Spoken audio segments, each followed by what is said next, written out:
नमस्कार and welcome you all to study IQ. मैं हूं प्रशांत धवन। अब ये बात कंफर्म हो चुकी है, प्राइम मिनिस्टर नरेंद्र मोदी ये तीसरी बार बनेंगे इंडिया के प्राइम मिनिस्टर।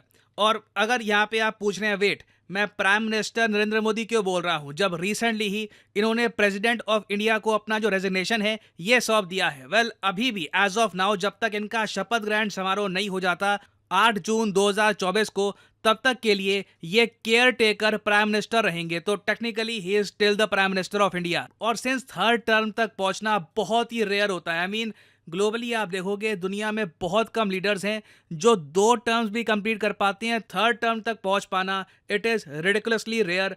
और इसलिए बेंजामिन नेतन्याहू ने यहां पर यह कहा है, I extend my warmest congratulations to prime minister Narendra Modi on being re-elected for the third consecutive term. May the friendship between India and Israel continue to search forward to new heights. बधाई हो। ना मुझे उम्मीद थी नहीं ये बधाई हो लिखेंगे, बट क्लियरली इजराइल बहुत खुश है कि मोदी जी वापस आ रहे हैं पावर में। और इसका एक रीजन भी है।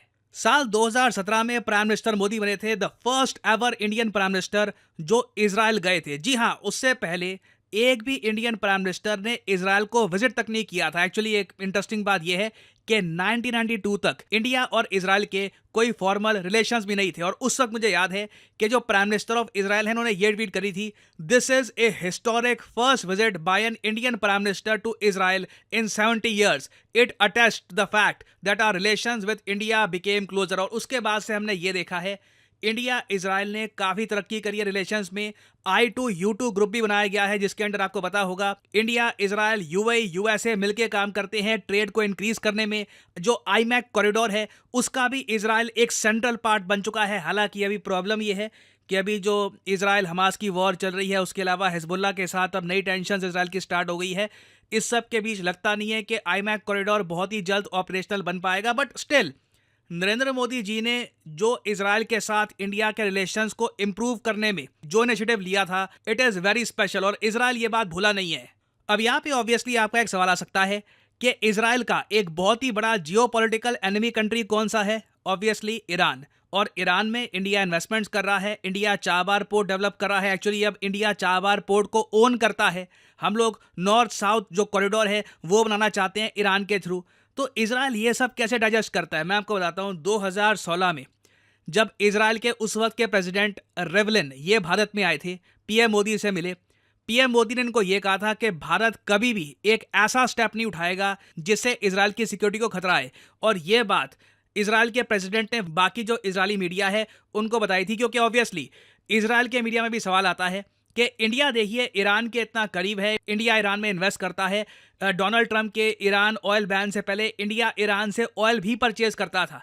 तो इंडिया पे कैसे हम ट्रस्ट कर सकते हैं? तो ये बात इन्होंने कही थी, India won't let anyone threaten Israel's right to exist. और जियोपॉलिटिक्स में काफी बार इसी को कहते हैं बैलेंसिंग करना। नहीं तो कौन सा देश आप मुझे बता दीजिए ईरान के साथ इतने ज्यादा डीप रिलेशंस बिल्ड करने के साथ साथ ये भी कहे कि Israel is our very important friend. और इंडिया इजराइल का ट्रेड आप अगर देखो तो पिछले 5 सालों में डबल हो चुका है। दोनों देश अब आज के समय बात कर रहे हैं एक फ्री ट्रेड एग्रीमेंट के बारे में, जिससे दोनों कंट्रीज का ट्रेड जो अभी $11 बिलियन के आसपास है ये फ्यूचर में 20 या फिर 25 बिलियन डॉलर्स भी पहुंच पाए।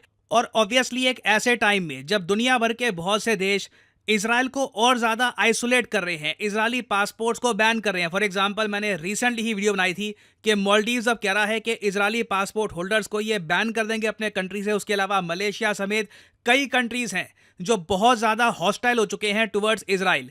इजराइल को फ्रेंड्स चाहिए। बट क्वेश्चन यहां पर यह आता है कि अब इलेक्शंस के बाद जो इंडिया की नई फॉरेन पॉलिसी होगी, क्या उसमें इजराइल को इंडिया एज ए फ्रेंड दिखेगा? क्योंकि इससे पहले अगर हम देखें 2014-2019 इलेक्शंस के बाद बीजेपी के पास क्लियर मेजॉरिटी थी। इस पर्टिकुलर केस में 2024 के इलेक्शन के बाद बीजेपी के पास क्लियर मेजॉरिटी नहीं है। तो पहली बात तो अभी के लिए फॉर द टाइम बीइंग हमें पता भी नहीं है कि भारत का अगला विदेश मंत्री कौन होगा। क्या जयशंकर साहब ही कंटिन्यू करेंगे या फिर जो कोलिशन गवर्नमेंट है उसके साथ कुछ चेंजेस आएंगे? We are yet to see that. साथ ही साथ हमको यह भी देखना होगा कि इंडिया ने जिस तरीके से इन द पास्ट इजराइल के बहुत सारे इश्यूज को लेकर बहुत ज्यादा कड़ी निंदा नहीं करी, क्या अभी हम वही स्टेटस मेंटेन कर पाएंगे? या फिर अब जो कोलिशन गवर्नमेंट में बाकी पार्टीज हैं, टीडीएस, जेडीयू या फिर जो भी पॉलिटिकल पार्टीज आएंगी, वो एक बार को सरकार को कह सकती है कि देखिए खुल के बोलिए, जो इजराइल रफा में कर रहा है, जो इजराइल गाजा में कर रहा है, ये गलत है। अभी के लिए आप अगर देखो तो इंडिया ने रफा इंसिडेंट को ये कहा है कि देखिए बहुत ज़्यादा हार्ट ब्रेकिंग है,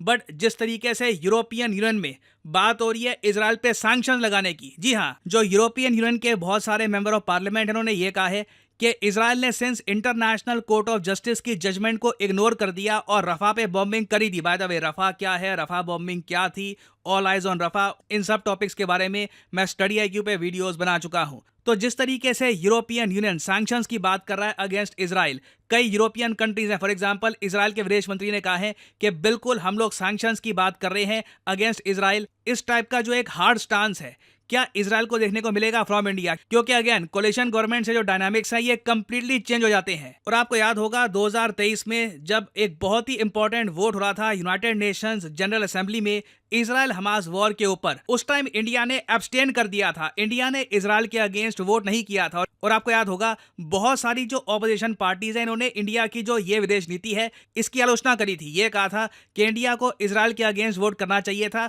और इजराइल की निंदा भी करनी चाहिए थी, क्योंकि जो इजराइल गाजा में कर रहा है वो गलत है।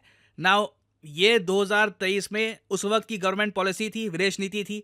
क्या ये मेंटेन रहेगी या नहीं रहेगी, this will be very interesting to see. और नेतन्याहू यही उम्मीद करेंगे कि जिस तरीके से इंडिया एक बहुत ज्यादा फ्रेंडली कंट्री बन गया था इनके लिए आफ्टर 2014, सेम कहानी 2024 के बाद ही चलेगी, इसमें ज्यादा चेंज नहीं आएगा। Now whether this will be real और नॉट, देखना होगा भारत के विदेश मंत्री कौन बनते हैं, भारत की जो नई विदेश नीति है इसमें क्या चेंजेस आएंगे। It will be very interesting to see. तो इस टॉपिक से रिलेटेड फ्यूचर में अगर अपडेट्स आती हैं तो मैं आपके लिए बाद में अपडेटेड वीडियो ले आऊंगा। फाइनली यहाँ पे मैं आपसे पूछूंगा एक क्वेश्चन। हाल ही में ये जो नाम है हाला थॉमस-डॉटर, ये काफ़ी ज़्यादा न्यूज़ में है। एक काफ़ी फेमस बिजनेस वुमेन है, सीईओ हैं, ये बन गई हैं प्रेसिडेंट एक काफ़ी फेमस कंट्री की।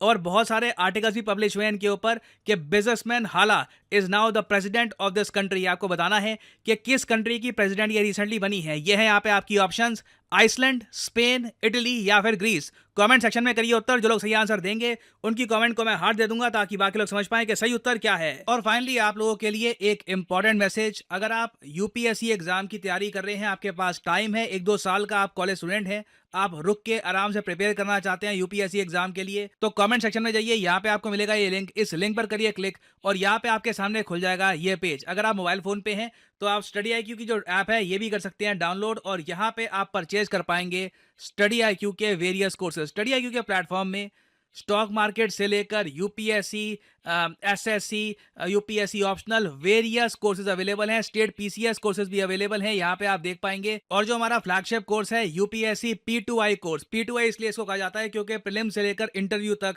ये कोर्स आपकी हेल्प करेगा। इसे आप परचेज कर सकते हैं यहाँ पर कोड PG10 लगाकर। ना यहाँ पे आपको और भी बहुत सारे कोर्स दिख रहे होंगे, सिविल और वेरियस और कोर्स हैं ना। इन कोड्स को आप अगर यूज करते हैं तो आपको मैक्सिमम डिस्काउंट नहीं मिलेगा। अगर आप यूज करते हैं कोड PG10 तो आपको मिलेगा यहाँ पर maximum discount possible. So use the code PG10 and save money. By the way, इस कोर्स में आपको 30 महीने की वैलिडिटी मिलती है, तो मतलब कि पर मंथ आप 1000 रुपए से भी कम पे कर रहे होंगे for your UPSC preparation. So use the code PG10 and save money. इसी नोट के साथ ये है वीडियो का अंत। Thank you for listening and as always may the gods watch over you.